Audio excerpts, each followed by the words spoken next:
Ассалаумағалейкум, құрметті ағайын.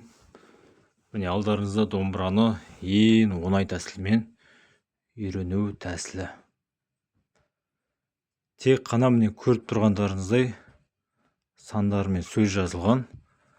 Сандарды тек санап табасыздар домбыраның пернесінен. Алғашқы сандар 0, 2, 3, 2, 3, 3, 3, 2, 3, 5, 3. Үстінде қағыз төмен, жоғары, төмен, жоғары. Алма кезек қағыстары қазақ болып тумағанда нетерем. 0 деген яғни ешқандай пернені баспаймыз деген сөз. Бұл жалғаннан бақыт таппай өтерем. Міне барлығы дайын.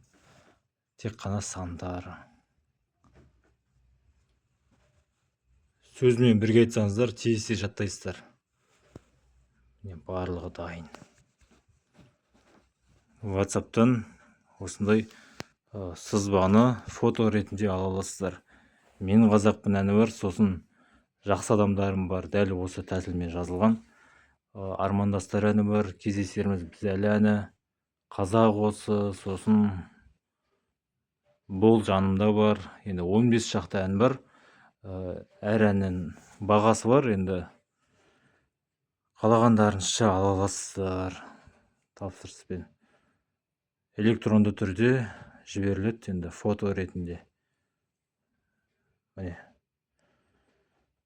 Бірден үйреніп кете аласыздар. Енді бұл тәсілмен өте оңай. Өте ыңғайлы жазылған.